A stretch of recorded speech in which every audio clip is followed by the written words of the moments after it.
Ngoya Sharis, good evening, welcome. Eric Osadala, welcome. Bola Luro, welcome. Bidemi, good evening. Daniel Asenga, Mofelola, Anne-Marie,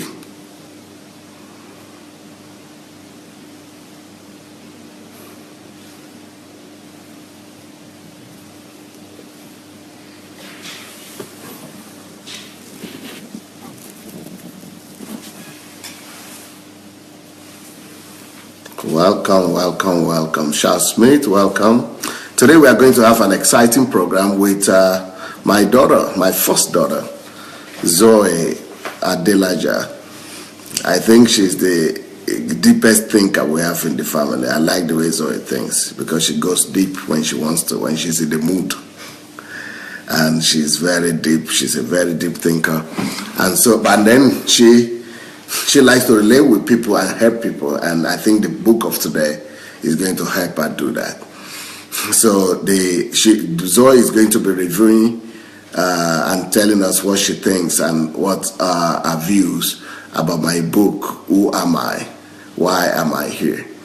Who am I? Why am I here? So that's one of my books that Zoe will be reviewing today. So can I quickly ask you to go and share the link already before we start? Because once we start going, it's going to keep on going. I will just let her flow and flow and flow and flow. Only rarely will I stop her, so we'll just keep on going. And so, yes, please let's go ahead and share the link. Look for the share button under your video, and you can share the link and write something there. Let somebody come and hear, this topic because it will help a lot of people. So once you have shared the link, then we'll be ready to go. So, hi Zoe. Hello. Well, let me show you right here. How are you doing today? I'm doing very well. Okay, how was church? Church was amazing. Okay, tell us about it first. Let's start with that. What do you think? How was your day? How was church in general? Well, I got a well rest in today's, and even though it's not the first Sunday of the week of the month, today was anointing service because the first Sunday of the month was the first day of the year, and we had New Year celebration in church. And like a few hours were spent on praise and worship, which I really enjoyed. A few hours? It seemed like a few hours. Okay. A lot of time, a lot more than usual. Mm-hmm. And which I really enjoyed because I really enjoy serving God with music and connecting with God and relating with God. And then there were lots of testimonies and lots of performances by different people from the church. They sang songs and they told stories about how God has moved in their lives, which is very inspiring. And then you taught a sermon about loving God and how we don't have to clean up our lives or clean up ourselves. We just have to keep on working on striving to get closer to God and to want to win His heart. And that's the most important thing, more important than how good we look, how good we are to other people or to ourselves.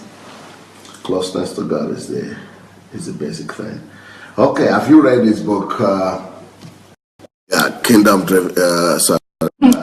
Who am I? Why am I here? Who am I? Why am I here? You've read the book? Yes. So what's your general, before you begin to do a thematic chapter by chapter analysis, what's your general opinion or what you thought first when you saw it, before you read it, and after you read it, general overview? I always wanted to read the book. I thought it was a great book that almost everybody should read because everybody comes across a question. Everybody comes across these questions. Who am I? Why am I here? My importance? Would the world matter if I wasn't even born? If I was faded away? Does my life have any impact on this world? That's a very good point. So everybody should actually think, will I have been felt if I had never been born? Would the world ever have missed me or not? Okay, so I will just explain that again, if you don't mind. Will the world be the same if I hadn't been born? Does my existence have any meaning in this world? And the answer, of course, should be yes, because then why did God make you and why did God put you in this world? God didn't just make you as a disposable person, as in you're not one of the others, just one of the wave. Everybody on earth should be individual, and everybody on earth should have an impact, and not a same impact, a different impact, maybe in similar directions, but they're all their own and they're all unique.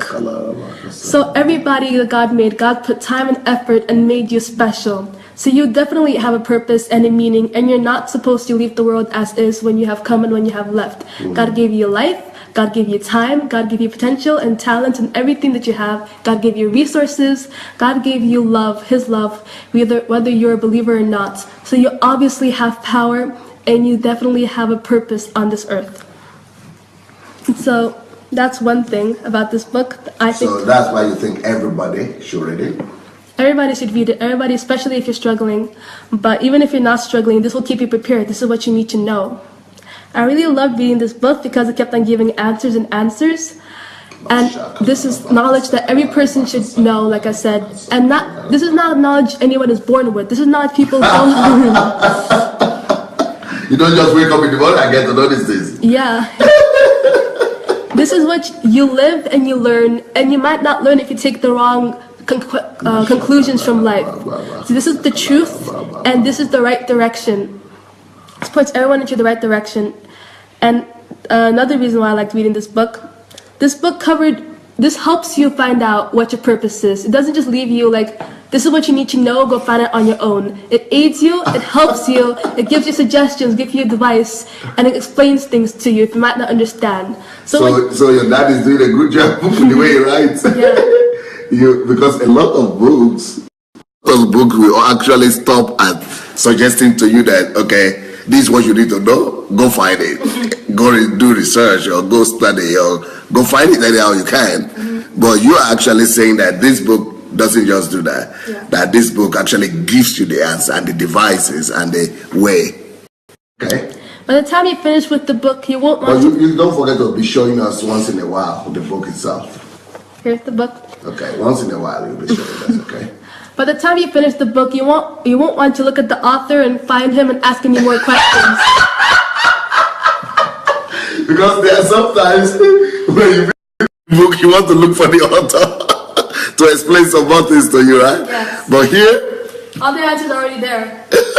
You don't need to go look for the author. You'll be sad and you'll understand everything. You'll have everything that you need to know. Everything that you didn't know, you'll be given to you.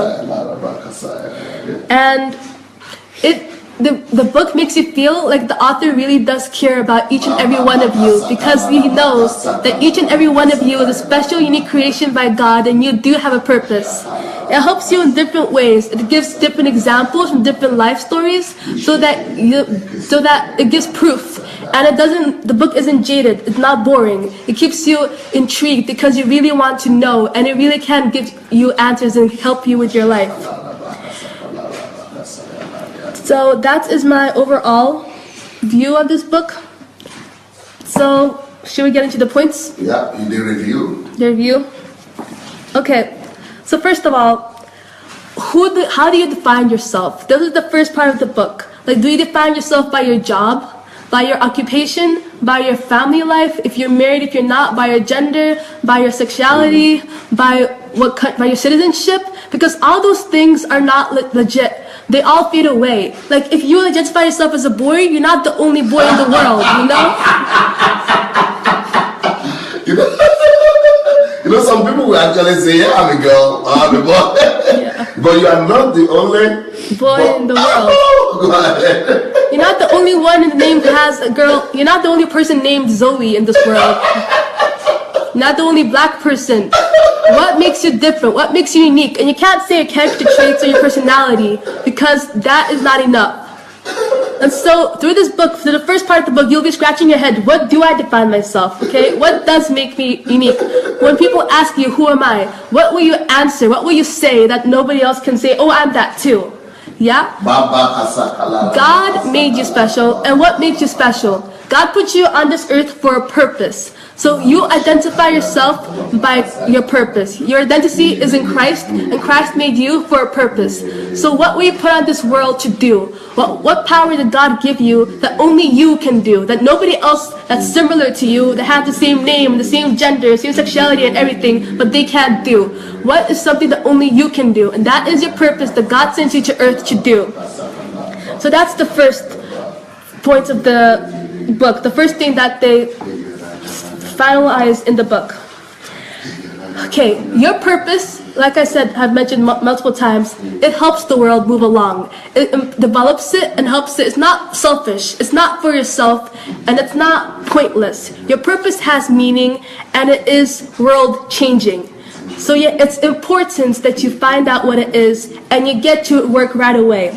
Now, to find out your purpose, you have to find out who you are, and that is your purpose. But it's not easy to be different from everybody else, to trust yourself and to trust God, to not go with the flow, to not do the same things other people are doing, to not be distracted by so many easier things. There are so many easy things out there for you. Yeah. For example, if you're good at math but your calling is arts, math can be much simpler and easier because it's all logical and it's straightforward if you're smart and you're good at math, but that's not your calling. Your calling may be art, and it's a lot more abstract and difficult for you. But you have to do that because only you can change the world using that way. And nobody else that comes before or after you can do the same effect in this world that you can. And you can do it math like a cinch, and it'll be easy, it'll be nothing. But you won't even be satisfied because your heart wouldn't be in it. So you have to find out who you are. Find out who you are. Don't look at other people who you think have it easy. Look at yourself. Look within yourself. What do you like to do? What is your passion? What have you always liked and loved to do? What do you think God is calling you to do? What do you think you can use to change the world? And this takes courage, perseverance, and determination, because you have to be focused, and it takes a lot of hard work and a lot of pain, temporary pain from the world. You can be outcasted by your peers. Your social status might fall a bit, but if you know how important it is to find out who you are, that will matter. It's all about the long run. All these people, they don't see far ahead. They're nearsighted. Or maybe they already know who they are, so they don't care that much about your opinion. But you have to find out who you are, and you have to work towards it. And finding out who you are is the first steps you have to do. So keep at it. Pray to God. Look inside yourself. What do you love? What is your passion? And work towards it. You have to write it down so that you won't forget, number one. So that when you write it down, it's more likely to happen because it makes it more final. Thoughts come and go all the time. If it's on paper, it's less likely to get lost. And studies have shown that when people write things down, it happens, most likely to happen. When you fulfill your purpose, you make a name for yourself in the world, for your peers and your family, people who know you, and for yourself. So that when you're in the crowd, when your peers, you won't be able to go with the flow because you are your own individual. In this world full of individuals, you are your own and you know who you are. There's an example my dad used about Ford, and he asked for the cheapest hotel, and he was wearing very fancy clothes, and they asked him, why aren't you looking for the most famous hotel? That's Henry Ford. Henry Ford, for the most expensive hotel. Your son always looks for the most expensive hotels. And Henry Ford said, my son thinks that he is defined by that stuff, by materialism, by how rich the things he owns are, how expensive they are, and how hard they are to get. But I know who I am. I already made a name for myself. I don't need to prove anything to anyone. I already proved to the world and to myself, and I already fulfilled my purpose. So he already has a name for himself. So he doesn't need to prove anything to anyone. So make a name for yourself. Find out your purpose, go after it, and fulfill it. Well, if you do, and you keep on fulfilling it, since it won't be done just in one step or two. You have to keep working at it, and the world will respect you, and you respect yourself, and you'll be who you are.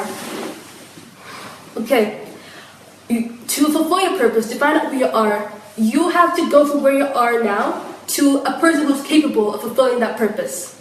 You have to work on your flaws. You have to gain some traits that you were not born with, because you don't have to focus on your external traits that much. It's temporary. It's like nothing. remember you not for your looks, but for who you are.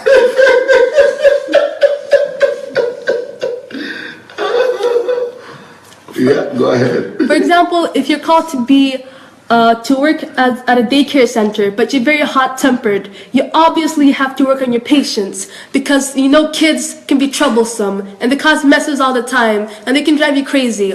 But if that's your calling, then you have to work on yourself to be more caring, to be more gentle, to be more understanding, to be more patient, and to listen more.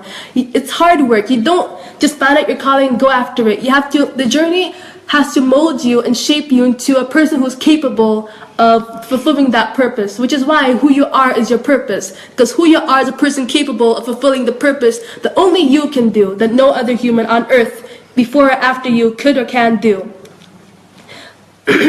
We have to be not biomasses, but actual people. Because what separates humans from animals? Have you thought about that? Humans mostly, animals mostly live on instincts and emotions and reflexes. And we humans also most of us mostly live on reflexes and emotions, and mostly emotions. We do think, but we mostly let our emotions rule. We have to think a lot more. We have to be smart. It's not that hard. Just take some time apart to think. How will your actions affect the future? How will they affect others? Is it really worth it? Is it important? You have to think about, what can I do now that can help me with my future, with my friend's future, help me fulfill my purpose, help me become who I need to be to fulfill my purpose, and not be caught up in the moment of silly entertainment things. Not be angry. If someone pushed you, don't just push them back. Okay, if someone insults you, don't just insult them back. Have to contain yourself and resolve and be smart, because you know that life is so much more. Don't ruin friendships over simple things. Every person in the world who goes after any goal goes through some difficulties. This purpose is your life goal. So obviously you'll go through your hardest times ever. These will be the tests for how determined you are. And this will going through the rough times will mold you into who you need to be to fulfill your purpose. So we shouldn't be afraid of difficulties. You shouldn't be afraid of obstacles, of troubles. You should face them head on. And when you fail, you get back up and you learn. And you don't say you don't take it as a sign. You don't say this wasn't meant to be. You take the failure and you see what you learned from it. You keep a positive attitude and you keep going forward, being smarter and wiser. So you should be thankful to faith your life to God for making you smarter and wiser. So be thankful for the failure. Well, say that again about the biomasses, and because you asked the question, I know you answered, but I want you to underline it again so that people don't miss it. You asked the question, what do you think is the difference between the animal and people? Because especially since people and animals have instincts and reflexes and things, but you mentioned it that because people still think that's what the animals can do, and we can consider things and we could have purpose unlike the animal. But so will you say that part again, please? Science compares animals and humans. Some people think that we evolved from the same thing as animals, but humans are very different from animals. We can dream and we can think. Humans took over the world. No other animal did. No matter how much they say that orangutans are like 99% similar to animals, but they're still 99% similar to humans, but they're still vastly different from us. We are made in God's image and likeness. We have the breath of God. No other creature had the breath of life. Right. Only we did. God made us all individual and unique. Okay, we have emotions and we have brains and we took over the world, but we care too much about society and we live too much about how other people live life. We don't think for ourselves. We think that the world already thought for us. We think we're already the best that we can be and nothing more can be invented since the best already existed, right? Einstein already existed. No one can be better than Einstein, but that's not true. We have new, better people than Einstein being born every day. We have to not focus too much on the present minuscule things, minor things that don't matter. We don't have to push back just because we feel like it. We don't have to insult back just because we feel like it. We have to keep our emotions under control. And no, they're not everything. Our instincts and reflexes and emotions, we have the power to go against them and to live by our own will. So to rule over emotions and instincts? Yes. And actually live by purpose, by our own will, yes, as humans, rather than... Unlike animals who just, all they have to go on is instincts and reflexes. That's all they have. They don't have anything to think about besides that, besides how to kill and to live and shelter and everything. But we're more than that. We all know that being called an animal is an insult to us humans. So we just can't start living like animals. We can't digress. We can't. So when any person reduces himself to living or to acting just by instincts and reflexes and stimulus, that means that that person only uses the same functions or functionalities or instruments as animals, which makes him us the same as animals. But for us to be human, we must do all those things that you are saying. We must just take a step above and over. And it is what we do, how we do differently with our mind, with our will, with our decisions, with our goals and purpose, that really makes us to be human. Otherwise, we reduce ourselves from where God put us on top to just become like any other animal. But so very few people know this. Yes. For example, like I said in the beginning of this broadcast, all of us ask the question, who am I? Why am I here? Okay, that's already being human. But most of us shy away from the questions because it's too heavy. It's too deep. We don't understand. It's like, why do I have to think about this stuff? They shy away. It's too awkward. Like, who will talk about it to? Like, I don't need a psychologist. Okay, I'm fine. We don't need this stuff. But we do. Once we answer these questions, how we go above these questions and find answers, we will be enlightened and we'll be able to rule the world. That's an expression. We'll be able to change the world, to affect the world, and we won't be forgotten. We won't be washed away. That's everybody's fear nowadays, to be forgotten. Everybody's fear is just like, you'll be born and you live a life and it won't matter. But that doesn't have to be. That was never the plan. God gave you birth, God gave you life, so that you will live and you will be remembered for doing something, for changing the world. Not doing something that only in your lifetime, but doing something that generations after you will remember. Brilliant. Brilliant. Okay. We have to, once we find out our purpose, like I said, we can't go there right away. We have to work on ourselves, work on our character traits, our qualities, and not so much in our appearance. We will go through rough times, and we have to stay optimistic and take the right conclusions from them. Not the wrong conclusions, but the right conclusions. And you all know what the right conclusions are. Don't say you don't know. You know right from wrong. And you know the right conclusions that you need to get you to your goal. The right way. No cheating. No evil. Okay? But the gap from where you are to where you need to be. And you have to discover your potential. You have to know that you have what it takes to fulfill your purpose and to become who you want to be. And to get from where you are to your purpose, you have to develop your tools. Your tools may be your gifts. You have to develop your gifts. Set apart time to work on your gifts, to become better at what you need, at your gifts.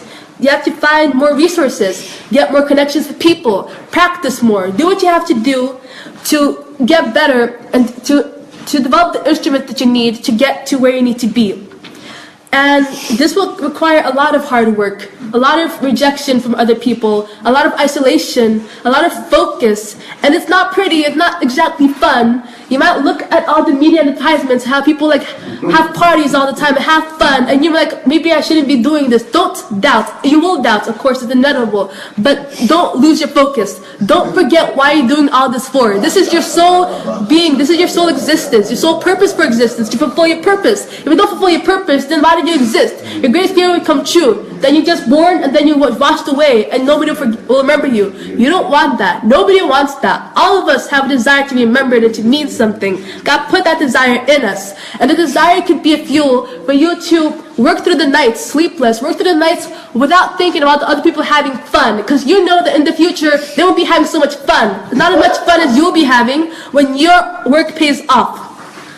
So keep on developing in your gifts and get what you need to get to where you need to be. have to work on yourself intellectually, spiritually, and physically. Don't just think because my area is in math, I don't need to think about my physical condition. Don't need to think just because I want to be a boxer, don't have to be like intellectually smart. Be the best you can be in every area, because every area will aid you in getting to where you need to be and to making your impact on this world even better. Do what you love. Do what you do that you would do without getting paid. And do this until you die, because that is your sole existence.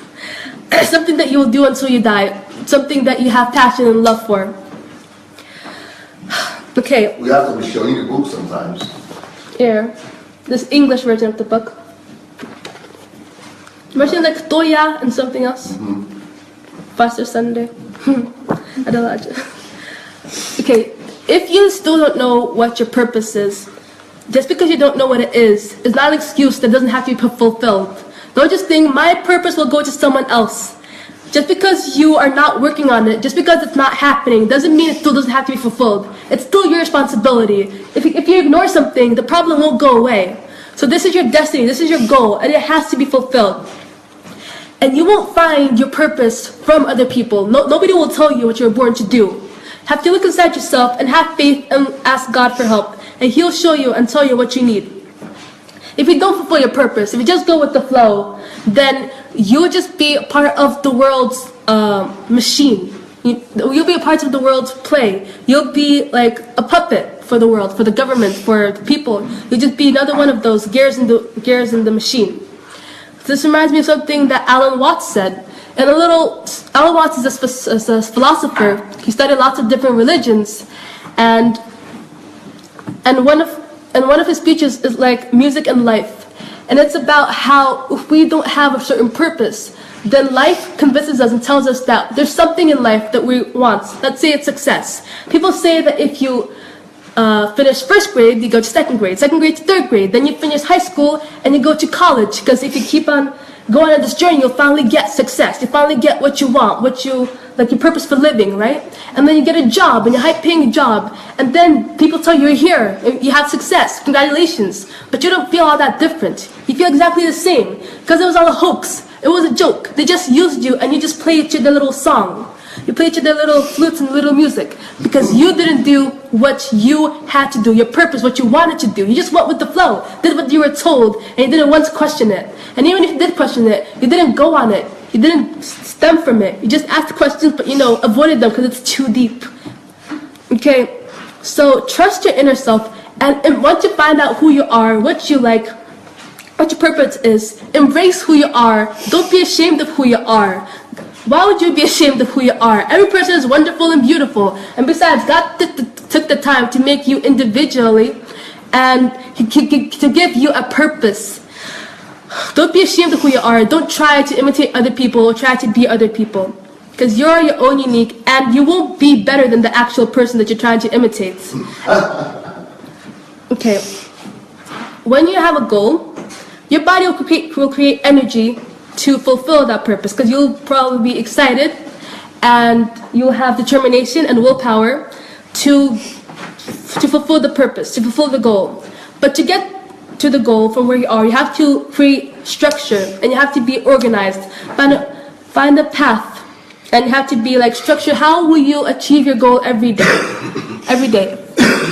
For example, you want to be a writer, right? A few people write like 10 pages a day because they want to practice being a writer, to be better writers. If you want to be a singer, some people sing like 3 hours a day. But do something that could bring you closer to your goal every day. And make sure it's structured and organized. Write down a list of from where you are now to where you need to be. And it has to be step by step, A, B, C, D. And then find out like how much time will this take. Adjust the times to make sure it's reasonable and you can do it. And you have to take those steps every day, because every day you don't do something that brings you closer to your goal, that is a day wasted. Pretty much a day where you didn't live for your sole purpose, a day that you didn't exist.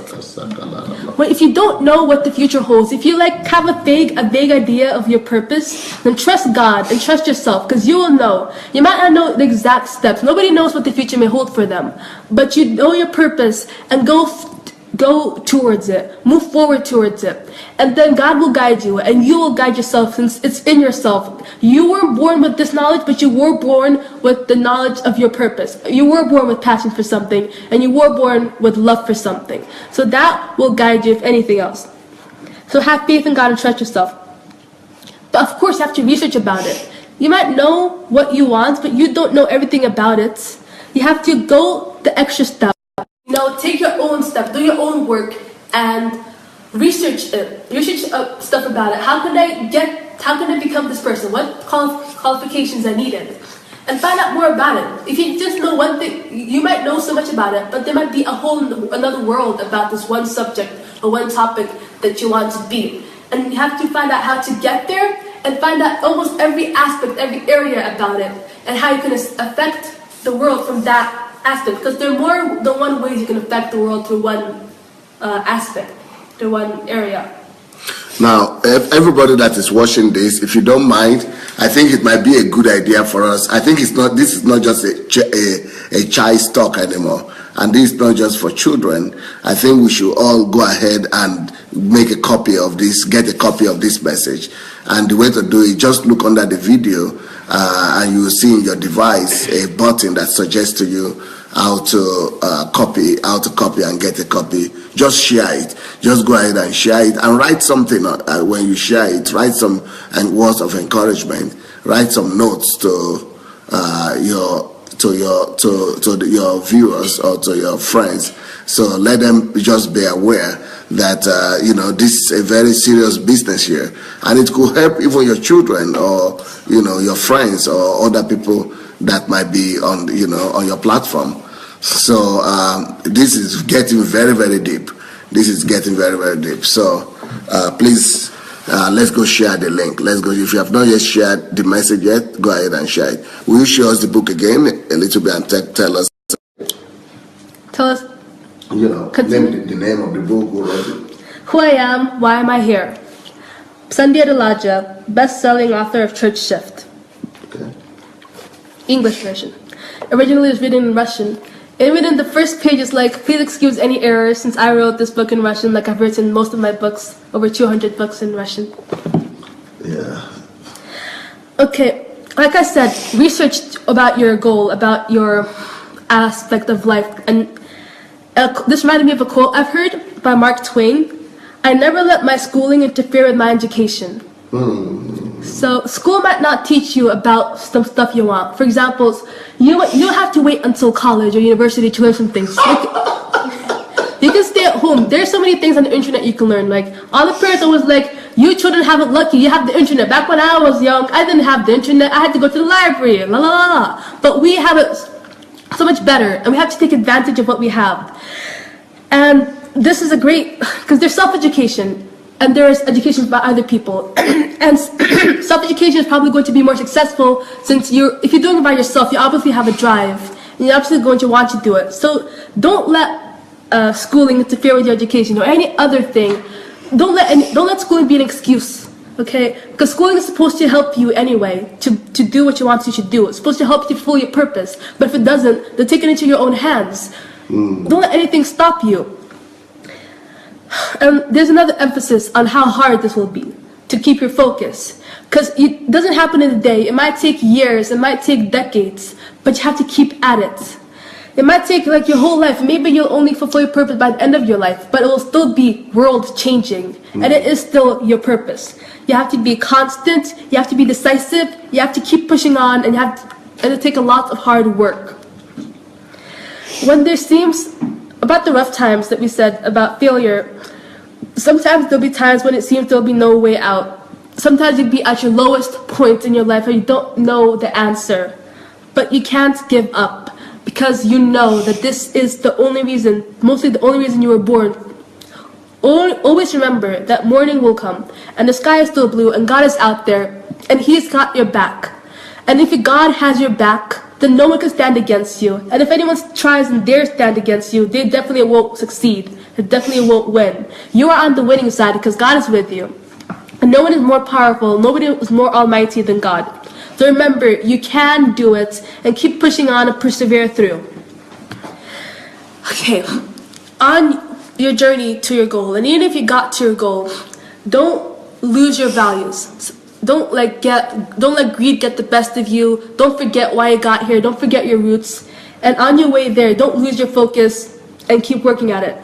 So the book suggests for you to have a set of values and beliefs before you're 18. Because most of the time when you're 18, that's when you leave your parents' house and you're thrown into the world, the real world, the big bad world. And that's when you can get like swept away with everything and lose your morals if your morals weren't strong in the first place. So you have to have roots. You have to have a set of beliefs and values, like a code of life, a personal code of life that you live, that you won't compromise for, that you'll never break, and you'll only like change if you're proven otherwise, and you're convinced that it's better for you.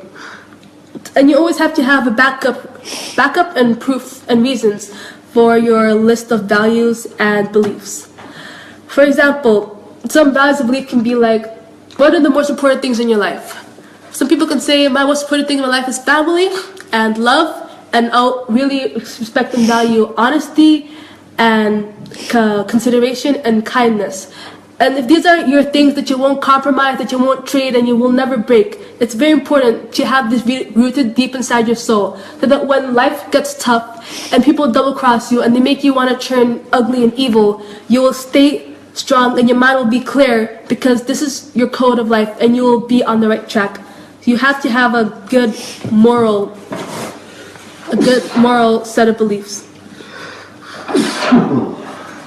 Don't forget, your purpose / your calling is what you want to do. So people tell you to do one thing because you're good at it, but you don't want to do it, then it's not your purpose. If your purpose is something that you want to do, then you obviously why wouldn't you want to fulfill your purpose? It's something that you love to do. God put that love inside your heart and soul and being into doing it. There's been a fact. People who don't go after their purposes, people who don't go after their callings get different jobs, but their calling, they do it as a hobby. But it's been proved, there have been statistics that people are more successful at their hobbies than at their jobs, because they have more love and passion for their hobbies, something that they've always been drawn to. And if you're still struggling to find out what is your purpose, it could even be something that you hate because of how much potential it has and it's not being used to its full extent. It can be something that you hate. I'm going to stop you. If you don't mind, could you, when you are talking, because you are giving so much information out, is it possible for you to categorize everything you are saying? In the sense that if maybe you are going to say chapter, this is chapter 1 or chapter 2, or this is first part of the book. I'm not right now in the first part of the book, or the first 3 chapters, or the first something. Or you could give some questions and say, okay, how do you find out? So that you help people to orient. So that either you give a topic, title of the things you or the things you want to, of the area you are examining, or chapters or titles. Just say, I'm going to another point now, or at least give us some numbers, or say next point, or the next idea, so that people will be able to separate each point from another. Okay. Thank you.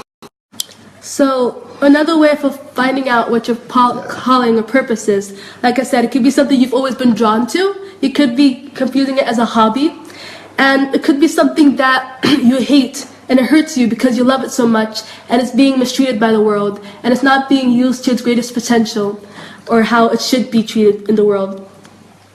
So this is like a list of a way of getting to your goal, to your purpose. Like I said before, make a list, a specific, detailed list, everything that you need to get to your goal, and set the time. Like I said, about your purpose and calling, and like knowing what it is. Like I said, that God puts the love and purpose of it into your heart and soul and being. And I have a quote by a singer. When she was only 17, she already became a sensation. And this is something that she said: I always knew since I was really young that I wanted to sing. I was just born with music in my blood, and I just wanted to do music so bad. I feel that everybody, when they're young, have something that they want to do. They want to spend their whole lives on doing. And God put that in you. You have to follow it. And don't just put it as a hobby or something that's like just when you're stressed out, that's what you use to like vent. This is something that God put in you that you can change the world with. It's a powerful weapon. Now, to get to your goal, you can't do this alone. Okay, we already have God on your side, but you still need people's help. That's why we have each other. That's why we're not in isolated worlds. That's why God gave Adam and Eve. We need each other. We need partners. We need teammates, and we have to support each other and help each other, because we are human, and though we're better than animals, we still make mistakes. So we have to keep on serving, looking to God first, and we keep on remembering that we cannot do anything alone. But if someone on our team made a mistake, we can't completely blame them, because it's a team. And if you have a team, you have to look over their work, because there's always room for human error. So make sure that you do quality work by checking other people's quality also. Another way to get to where you need to be is to be an opportunist. Opportunist. There's always chances and opportunities, and usually they're not always big and loud and flashy. You have to look for them and dig for them and be careful, look carefully around yourself, because they're always opportunities and chances for something. Maybe they don't seem like anything big now, but in the future they may come in handy. So grasp anything that you see in sight, because you need to get as much as you can, and you affect the world as much as you can, and spread your purpose through as many ways as possible. Don't just stick to one frame, to one way. You affect the world in more than one ways, and you'll be known for an even greater way, an even bigger name. Okay, now this is the third part of the book that my dad is talking about, complexes and how we stop ourselves from fulfilling our goal. Dad called these complexes that trap us in the past and keep us from becoming who we are meant to be. Complexes can be summed up as psychological effects from our childhood that have carried into our adulthood or teenagehood and stop us from taking chances or believing in ourselves, or they have different side effects. For example, we cannot rely too much on other people. We have to be more independent. Like I said in the previous, in a few points before, we can't do anything alone. Of course, we need teams and partners, but we can't rely completely on other people. We have to be our own people. It's who we are, not who I am as a person, not who we are as a team. And we have to be independent, because God gave you a purpose. And you people in your team, they have similar purposes, but they have their own purposes. So rely on yourself and don't be too reliant on others. Be more independent. And I have a quote, and it's from a show that I used to watch, and it says, "If you want real happiness, you have to find it for yourself, not wait for someone to give it to you." You can't rely on others for the most important things. Like I said before, you can't rely on others for your purpose. You can't rely on others to give you all the answers. You have to be independent and get there mostly on your own, but with others' aid and help. Another thing, most people don't get to where they need to be because of the fear of failure. But like I said before, failure only makes you stronger and only opens your eyes to make sure you don't make the same mistakes again. And again, it makes you stronger, and it lets you see how to get to where you need to be in more ways than one. You tried one way and then go another way. You tried that way and then go another way. Because no matter what, there is a way to get there. Motivation for success is stronger and greater than the fear of failure. If you really want to be successful, to fulfill your goal, to fulfill your purpose, to make God proud and change the world, you will overcome your fear of failure. Like I said before, failure is necessary for success. When you conquer your fears, you get a higher self-esteem and you become more positive. But if you don't ever face your fears, then your self-esteem will decrease and you'll be feeling more negative emotions. And these are some complexes that most people go through. Criticism This is another point. Criticism builds character and helps with controlling emotions. So don't be scared of being scolded or punished. It helps you become a better person. It helps you not make the same mistakes again. Of course they hurt and they're not pleasant. Nobody on earth enjoys criticisms, but we have to appreciate the person for being helpful and take it to heart and change ourselves so that we can be better at achieving our goals and interacting with others and not making the same mistakes. It's like failure. Failure brings criticism and then it helps you change. Another complex is people with low self-esteem. They just become one of the many people. They go with the flow. Biomasses. Yeah, biomasses. They don't care about themselves, and that is a shame because you have great value. But people with low self-esteem, they don't care what happens to them. They just go with the flow, and they get easily influenced because they don't care, and they think that maybe if they go with the flow, they'll be accepted, and people look up to them and like them. But if you have low self-esteem, build your self-esteem. Prove to yourself that you're worth something.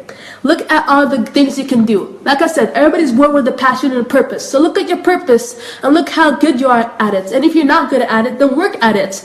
And make yourself proud. And prove to yourself. And make reasons for yourself to have a high self-esteem, to love yourself, to respect yourself, to be proud of yourself. And to be an individual and not like everybody else. To care about what happens to you. Be decisive. And don't compare yourself to others. Because everybody's individual, everybody is unique, which means nobody is the same. Okay. And the last one that I think is really important, I think is the biggest one. This is like the mentality of winners and losers. Don't be a sacrifice or a victim of life. People are born in different families, some rich, some poor, okay? Some people don't get the chance of education. But that doesn't stop, if you really want to fulfill your goal, your purpose, that doesn't stop anyone who has the motivation for success to get to where they need to be and fulfill their purpose. There's a person who didn't go to school and he was poor. He became one of the best mathematicians and scientists and everything. Mathematicians and scientists in the world. And it was proved, and his theories 100 years later were proved to be right. So if you really want to fulfill your goal and for purpose, make sure you come out on the right side of life. Don't let life dictate if you're a winner or a loser. You dictate if you're a winner or a loser. You find your way around it. Let me give you clear. You can get some water, clear your nose, and get some break while I comment. And I encourage people to read, to share the link.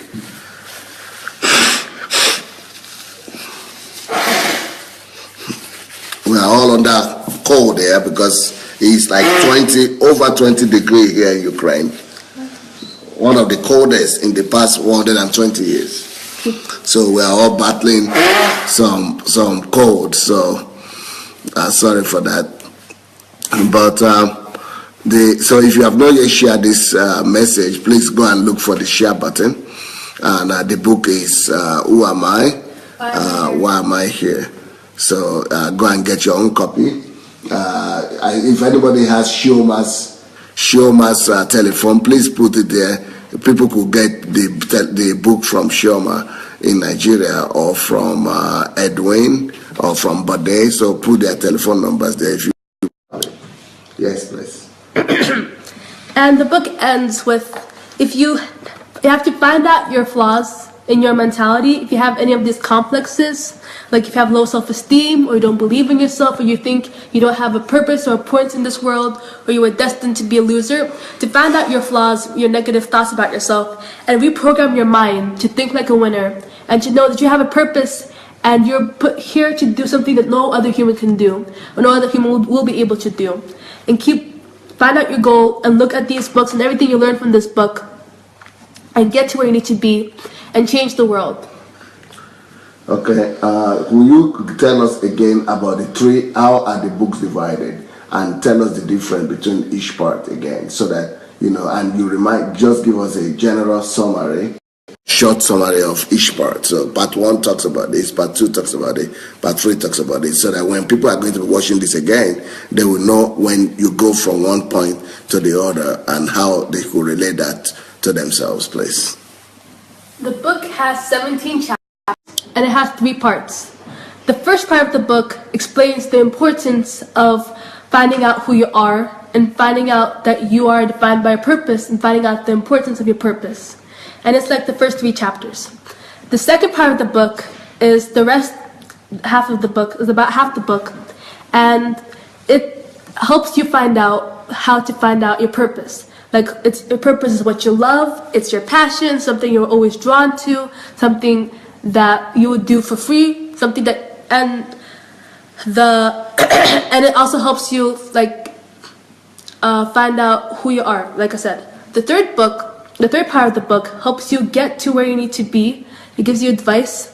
The third part of the book gives you advice, gives you practical tasks to do to help you get to where you need to be, find out where you are, what you need, and it also explains some common complexes of people that holds them back from from even trying to achieve their goals and lowers the self-esteem. Okay. What are the things that this book reminds you of, or what other books, or what other things in life? What does it tell you personally, or how do you want to learn from this book, or what would you like to do with it? What are the things that you want to share with us, maybe personally, or how this book could, be a blessing to people? This book, while reading this book, the only thing I, or anyone else can think about is am I fulfilling my purpose? When you read this book, you know that the only reason you're alive, your only purpose is to fulfill your purpose.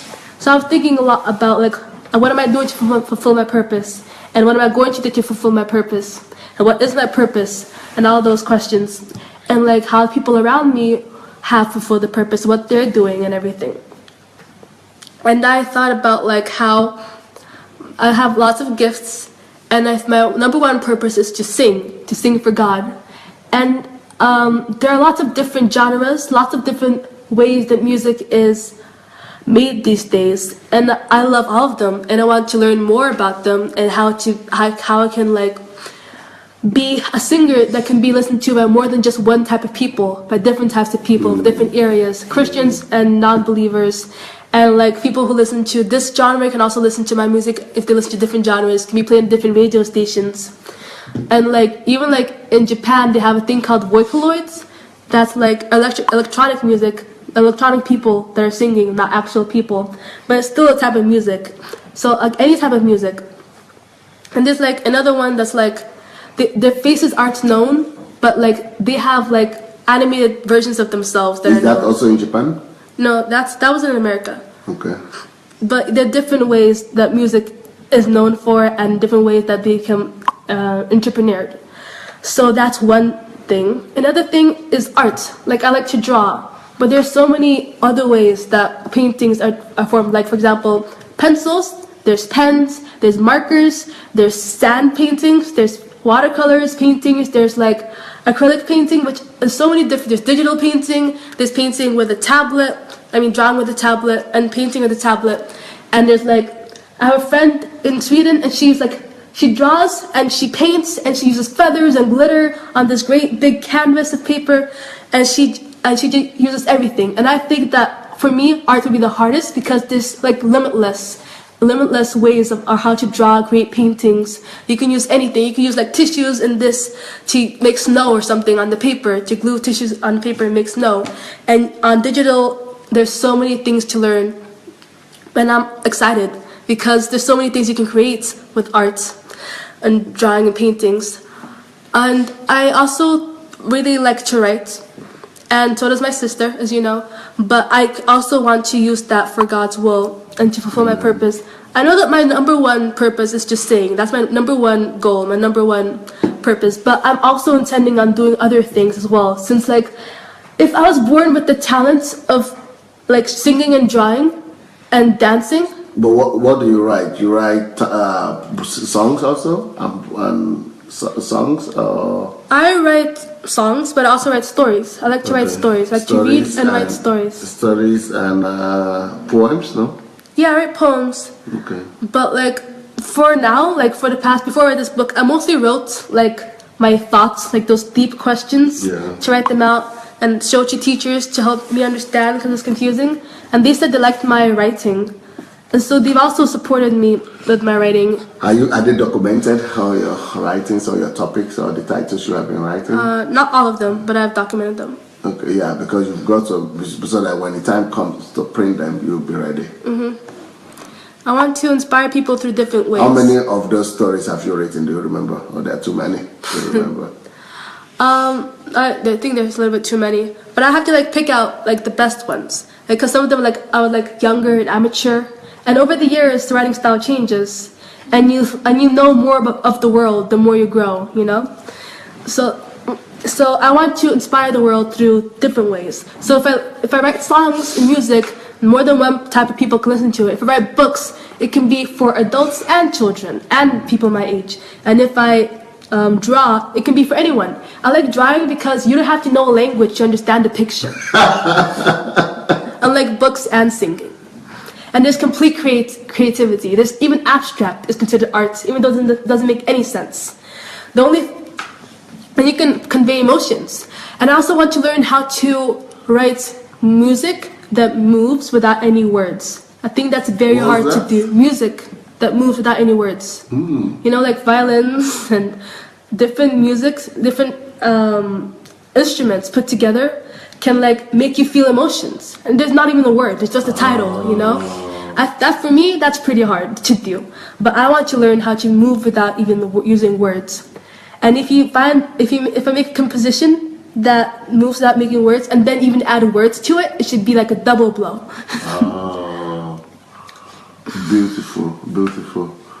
So these are the things the conclusions you are coming to? Yeah, like I had these before, but I just started thinking more about them. So what are the books you read? The books I read? Or maybe some of the books you read that you want to share with us? Because I know that you read, you told me that you read Voltaire. Oh. and some people don't even know who Voltaire is. So I know that you have some other people you have read, some other books you have read, or some other authors you have read.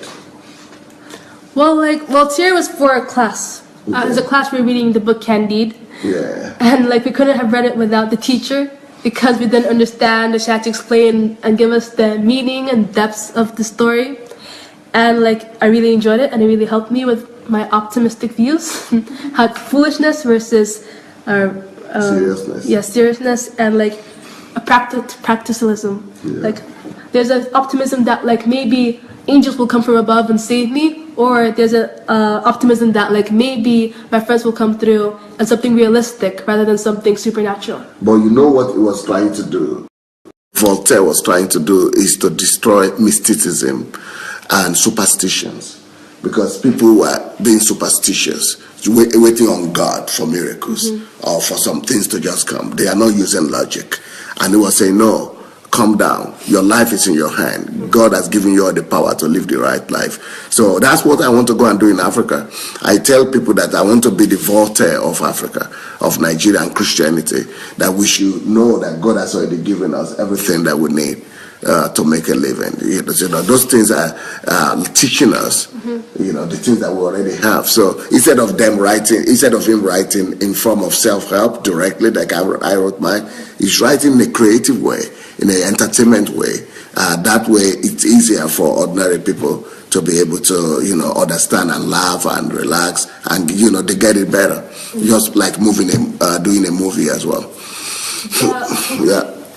The conclusion of Candide was we must all cultivate our own garden.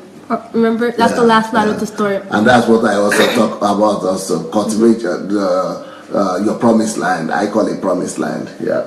And like I'm watching a thing about like movies, and there are two different kinds of movies. Back then, it was like they made movies where the characters learn from their own mistakes, and you would learn with the characters, but you had to like rewatch the movie and think back and see how the characters has grown from the beginning of the movie to the end. While nowadays, people in the very movie, they tell you. Is that the history of movie making? When was back then you were talking about? Like the beginning of Walt Disney, not that long ago. But nowadays, the movies that like become more famous are movies that tell you how the character has changed. They don't make you think. They tell you this happened in the story. This is the moral of the story. You know, the character learned this and this and this. But back then you had to you could experience with the character and you could understand, and you had to think and get your own conclusions from the movies. So there are two different ways you can learn. Two different ways of teaching they have in the movies. And nowadays they just tell you outright. Most of them tell you what you have to learn from the books. This is what you have to get in case they're worried, in case the production didn't get it across. So that's something I've watched recently. But I want to I think it's important that everybody gets what you're trying to say, but you have to have a little faith that they have to think for their own and get their own conclusions. So it's better when people think by themselves, for themselves. Yeah. Because then they become human. Then they are not biomasses that just do things according to motion automatically, but they use their mind. Because nobody in life will tell you outright what you have to learn. I mean, thankfully we have parents that tell us the values, like my parents, but not everybody in life. Like I said, nobody's born with the knowledge. I read different types of books. I read books about reformers, great people in history, and also read storybooks because I want to learn about elements, how to make a story intriguing, but also so that people learn for their own, for my audience can learn for themselves, but also makes it like a story. So not too much like a telling you, but it intrigues you, draws you in, and gets you to make your own conclusions. And the character makes his own conclusion, but it doesn't have to be your own conclusion. The character's conclusion in the book and your conclusion can be different, but as long as you both get something out, and there's a great emphasis on the right conclusion. So that's to improve your writing style. Yeah. And to be able to make you, but you could also not just be doing writing that way. You could actually be doing movies as well. The animation have to practice. Animations and production and movie production. Mm-hmm. So you said talking about personalities in history that you said you've studied. What are some of the personalities in history that inspired you or that are good for people to know about, to learn from, to glean from? I remember one about Nelson Mandela, for example. He changed his whole country. His country was dominated by whites, and even though it was originally black, and he tried for so long to be peaceful, and he only resorted to violence when he did everything he could peacefully. And he went through disguises, and he learned how to have public speaking, how to appeal more, and even throughout all his troubles in life, he kept the same goal, because that was his sole mission on earth. Throughout his whole life, you can see that there's a common thread that he was going from one place to another. And throughout all the things that happened along with, during this time, he got this, and this. But through every year of his life, he was going towards the goal. And by the end of his life, he fulfilled it. Even though he spent so much time in jail, even when he was in jail, he wrote books. He didn't stop. And that's one inspiring person from the past that I really looked up to and admired. And there's also Martin Luther King Jr., of course. I also looked up to him, and how he, I thought about how he could have just stayed home. He could have just been one of the many other pastors. He didn't have to go on public peaceful protests and get people with him. He could have just said God will do his will in time or anything. But he couldn't ignore this. He went with his calling. God used him. That was his purpose. And we could see that throughout his life. And he had a great impact on civil rights and civil rights movements, and getting blacks and whites the same rights. Because he didn't make the Emancipation Proclamation, but if he hadn't been born, if he didn't do what he had to do, it could be a very different situation for us now. It could have taken much longer, or the world might not be the world that we live in today. Yeah, I want you to remember some other heroes of history that you could refer to that reminds you about this book. Who are some of the heroes of the book that actually discovered their callings, discover their gift, they develop them. They actually did these things and they became famous, and they are not forgotten. That's why, like you said in the beginning, nobody wants to be forgotten. Who are some of those people that actually, that are good examples for us that we could, apart from Mandela and Martin Luther, or maybe some of the writers also, or there are different ways that people cemented their memory. So who are some of the people you would like to use as an example for us that really did that?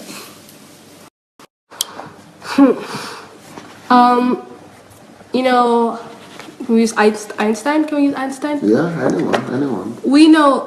I know that at school he wasn't considered smart. He was considered a dunce. He was considered stupid because he was only good in maths and science, but in every other subject he failed. But that's because he wasn't interested in all that stuff. He was only interested in maths and science. He was kicked out of school. He failed grades because he didn't do great in other subjects.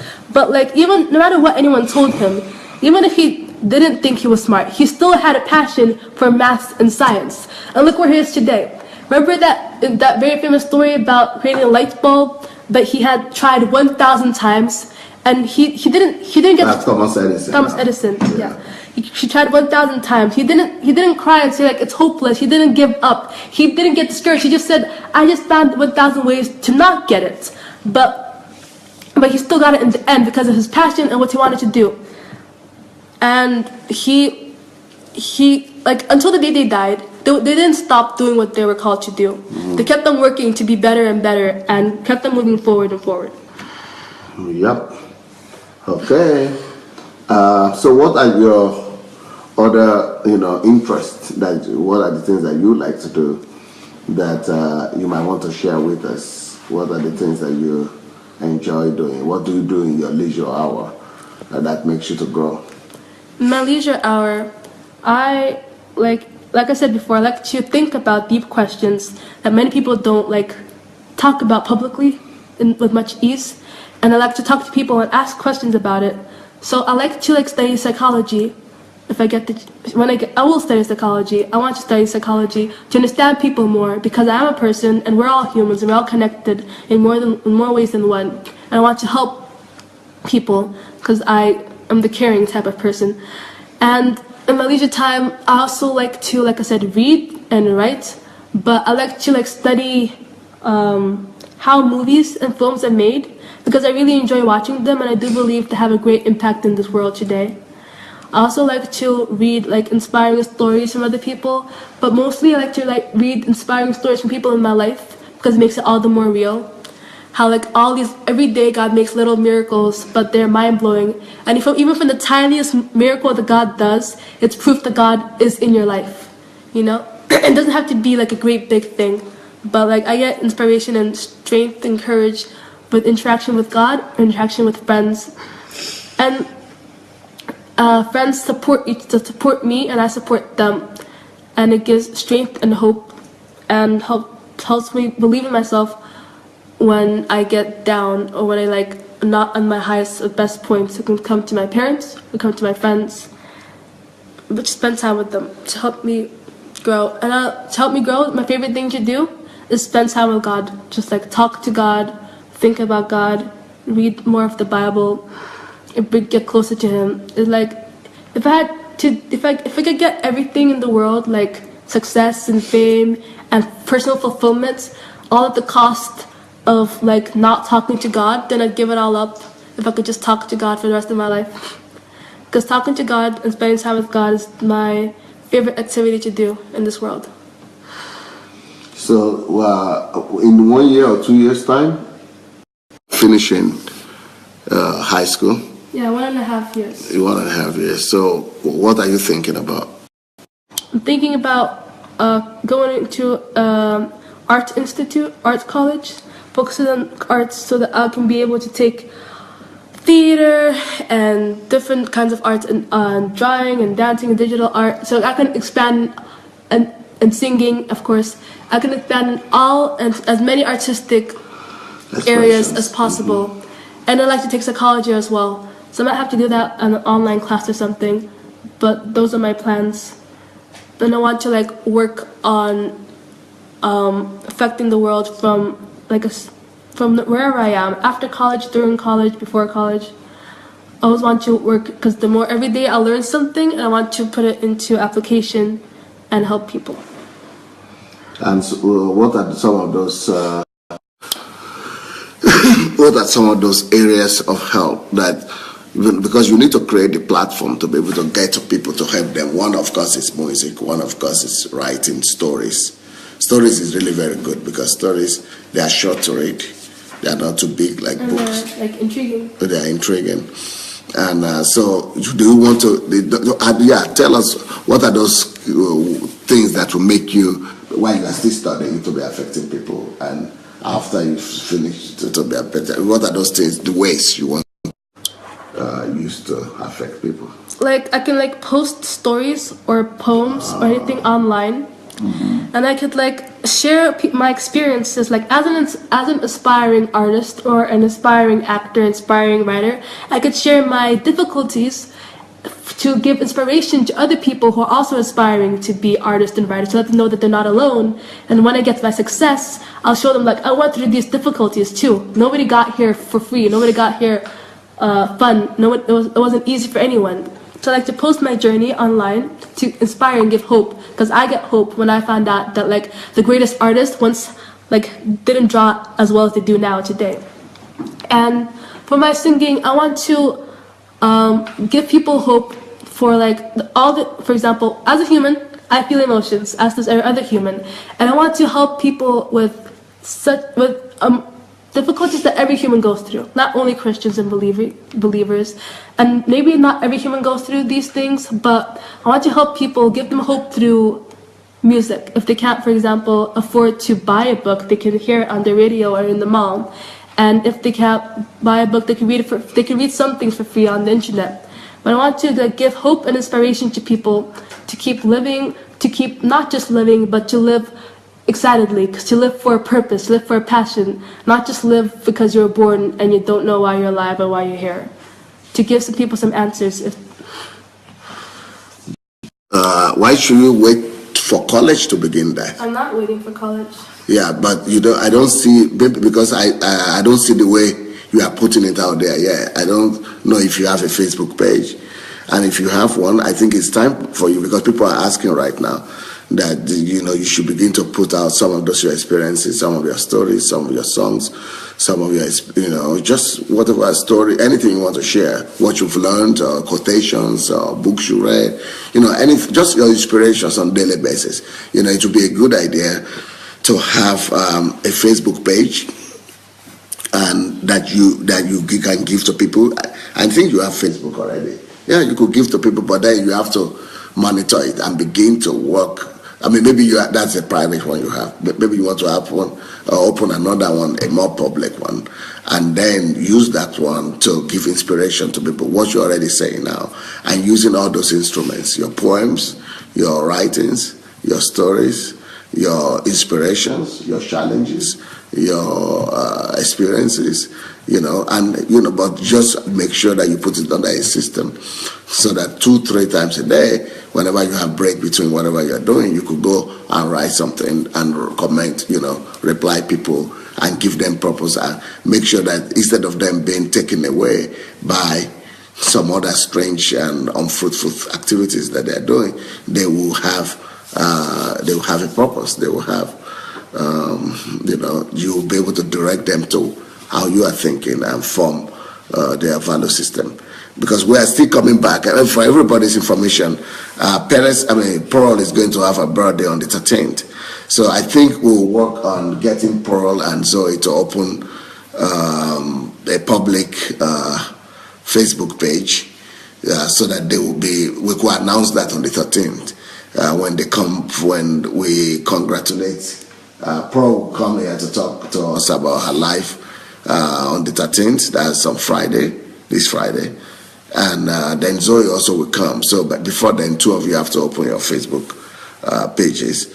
And then, then from there, you people could go and register, because people want to get to know how to find you now, and what name will you use for that, and to begin to, follow you. So, Yeah, what do you think your generation needs, right? The young people like you, or yeah, what would you like to tell your generation? I think Or maybe the older generation, I think. But anyhow, I think they need hope for the future. I think everybody's like unsure of the future and of the present and like what's the point of living in this world. There's a lot of apathy and a lot of like there's a lot less optimism, a lot more cynicalism in this world. And I think like I'm always sure that it's going to be okay and I'm always sure that and my future is bright and it's something worth to live for. But I feel that many people are like unsure of their life and mostly see life through gray lenses.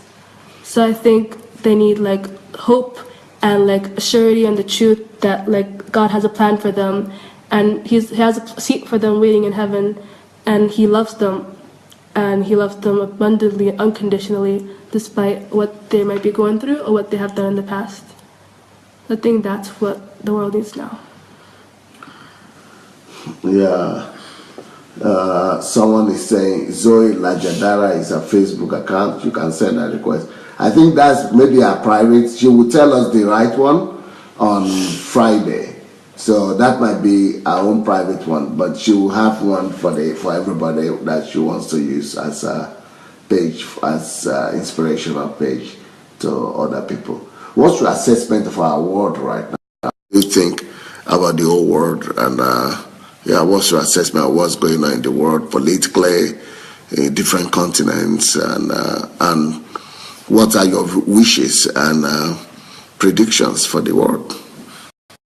My mom and my sister and I were talking about like how the world is becoming more aggressive and more violent over the years and how morality has been falling. How many people this year have died of terrorist attacks, so just random attacks that they shouldn't have died that way. And how like my mom said the Christians are becoming more aggressive and not as peaceful as they usually are, like throwing out pastors from their own churches. And I think that like we should raise our morals, like I said, the set of beliefs that every person should have. We should raise the national set of beliefs, the country's set of beliefs, not just our country, like every country's. The world, we have to remember that war is not the answer. War doesn't bring peace. Ignorance is not freedom. We have to remember, like America was originally God's nation, but like now it's like there's a country that's known like Sin City or something. We have to remember that we want peace and we can't be animals and just kill whenever we feel angry at the cost of our lives. We can't just let our emotions rule us. We have to think and be above, because we can all be better than we all are, because we all have brains. We can all control ourselves. We can all choose to make better decisions. So I think that's what we need. Who's your favorite writer? Or I don't have a favorite writer right now or author, because if I have just read all of them to learn something from all of them, right? Mm-hmm. Yeah, I don't want to be like too on one thing. Have a wide range. That's what I like too. People ask me for my favorite book, and I say I don't know, because I just gain from everybody. I gain knowledge from everyone. Okay. Let me see if people have any questions. Let me see if there are some questions here for you.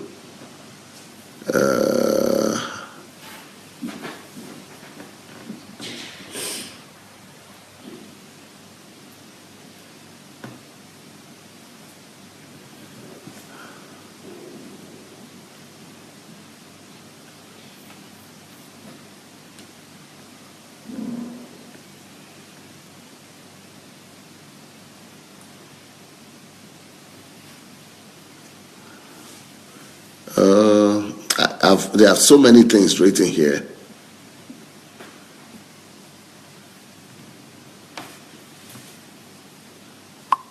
I think you have to go and read these things yourself. Okay. And go and respond to them. Okay, somebody is saying here, most of 16-year-olds are more concerned about the mundane things of life, like hair make or makeup or Snapchat or boyfriends and things like that. But looking at you today gives a lot of hope. What do you say to that about people, about what young people are doing? They have to be focused. I mean, like, it's obviously very natural for people that age to be, like, concerned about their hair and makeup.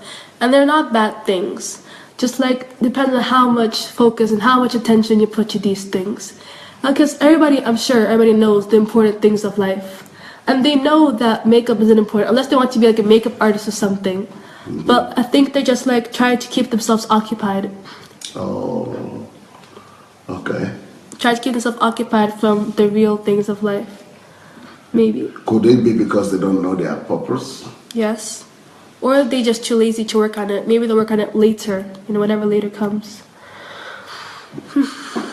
So why is it that you are not concerned about those things? That's, I think, what they're asking. I mean, I never really was too much about makeup because I'm already beautiful. And makeup helps the already beautiful to look a little bit different. But I like my face. I look at it every morning and every evening. And my hair is like, I like it too. Attachments. And like all these things, they're more like entertainment. And they're interesting, but they're entertainment. And entertainment is not ever supposed to take a majority of someone's life or time. It's just supposed to be like relaxed events. So like a day at the spa, like it's just for fun. It's not anything serious or important unless you want to like have a living, but living off the entertainment. Like you want to help braid hair or be a fashion designer or anything. Maybe and then it's important. But like if I listen to music a lot because I want to be a singer, and I read a lot of books. I mean, not a lot of. I like to read books because I want to be a writer, and I watch movies because I like to be an actor and all that stuff. So I just focus on what I like. So the idea. So what I say is that what has helped you in not being like distracted by those little things, empty things in life, is because you understand purpose, and you are living for purpose, for a greater purpose. Well, that might be something to communicate and to help other people, young people, to discover their purposes and to help them to also avoid this kind of emptiness, because you probably know that not everybody had the opportunity to grow up in such a family like you, and so somebody needs to tell them. And sometimes it's even much more effective for them to listen to a young person like them, telling them how to live, than their parents or their teachers. Is that something you like to do? Yeah, I'd like to give advice to people my age, people who never got to to be raised properly. I like to help them. Say it's not too late to learn, and you're not too early to learn either. I like to teach them some secrets of life, some keys of life that could help them to become better people, to be above the normal people, and to let them think more rationally and logically. And it makes more sense. It makes more sense than spending your life doing nothing, because every day is a day that you won't. So you've read how many of that book have you read, and what do you think about Pastor Sunday's books? I read a few. I haven't read a lot. Yeah, you mention some of them you've read. Like Money Won't Make You Rich. Who Am I? Why Am I Here? And Why Bad Things Happen to Good People, the dedication to Miles Monroe. And I read another one, I don't remember which one it was, but I read those 4. I think the other one was Time is Life or something, that one. And I think that is very good. Before I even started reading this book, I knew that this wouldn't be mundane, because Dad has a way of keeping his audience intrigued. I know that Dad puts examples in the books, and every book, almost everything he has an example and has facts, scientific facts and everything, studies. So it really convinces you and lets you know this is legitimate. It's not just opinions, and it's not just a hoax. and you know that like he's writing this with the intention of helping you, not with the intention of showing you how smart he is or anything. So that's what I think of his books. They're helpful. I mean, that's their purpose, to help. Well, for people who are wondering where they could get the books, if you are in the West, in UK, US, you can get any of my books on Amazon. So just go to Amazon if you're in UK or if you are in America or anywhere in the Western world. Just go to Amazon and write Sunday Adelaja. That's my name. And my books will come up and you'll be able to get as many of them as possible. And also, that's it. And if you are in Africa, I see the telephone number of Shioma there, of Bode. So you have a lot of telephone numbers here that will be helpful to you. Now, we have a few people here, but they are mostly Russian speaking.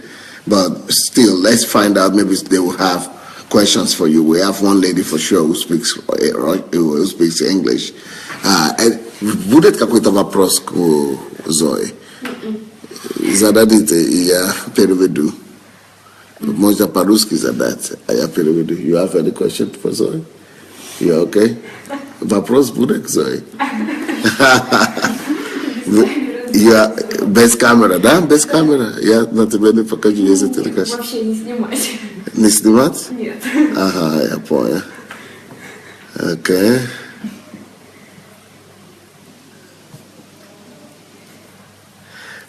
Monica is asking Zoe, what are the keys to self-development? What will you tell young people about self-development? First of all, it's easier to self-develop on things that you're interested on. I mean, every time I find out a new musical artist, I always go to look up their biography, how they got to be famous, what brought their past, because I'm interested in this stuff in music. So I suggest to start on your passions and what you like, not just empty interest, but something you're willing to work for. And if you want to be better at something, then I suggest you do that. You self-develop in that too. If you want to if you're on the track team and you want help with how to run and with a better stamina, you can look it up and how to run longer and better, faster without getting tired as quickly, and practice because it's something that you want, something that you're interested in.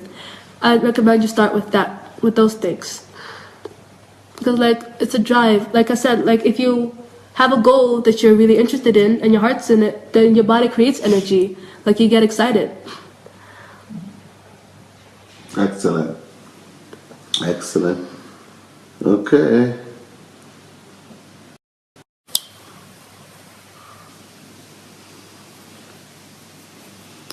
So let's assume that people who buy these books, this particular book, what is your expectation? What do you want to happen to them after they get this book, after they finish? What's the greatest desire for people who believe you today and want to get the book and read it?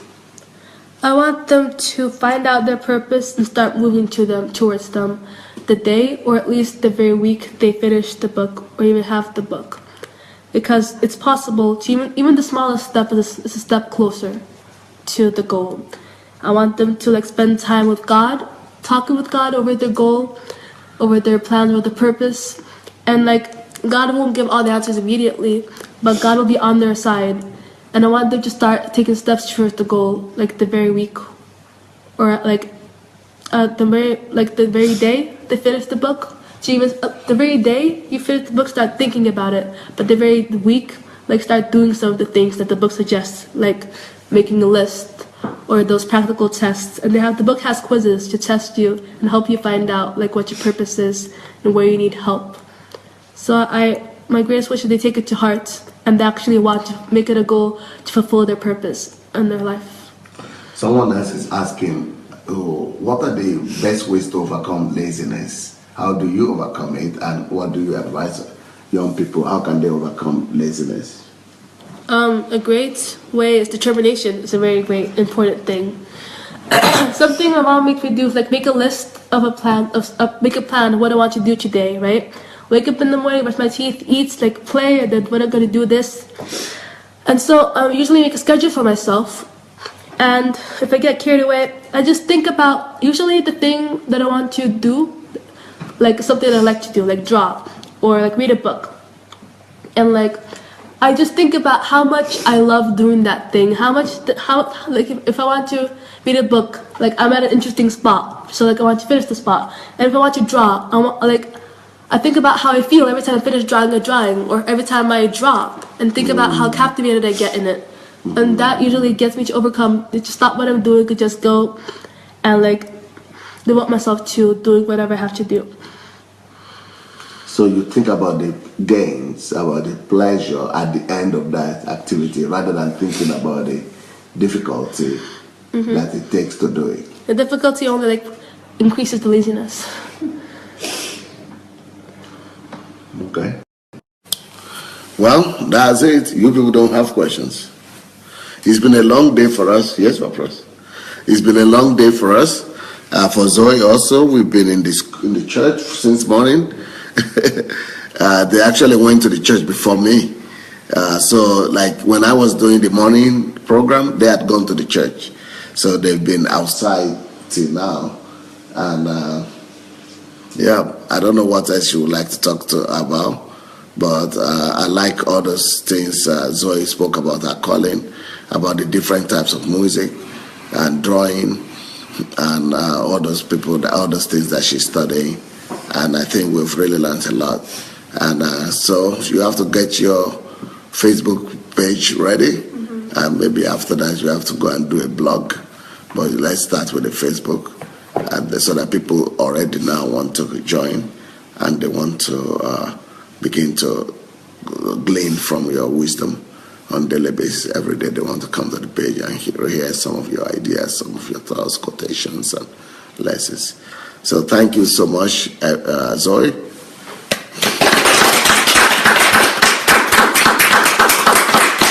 Good job. I think you will have to read the comments later. And yeah, good job. Somebody said they read the book 3 times and they didn't get from it all these lessons that you mentioned today. So good job. But we'll meet again with Zoe and Pearl on Friday. That will be Pearl's birthday. And then they will come back and Zoe will say a few words about, having a sister. And then, you always, and then she will also share with us what's her Facebook page where you could all go to see what she's doing. And I think Paul will also share her own page, and you could begin to follow them from there. Thank you very much, everybody. Have a wonderful day. Bye. I'll be back tomorrow morning. Of course, I'll be back tomorrow morning. Bye.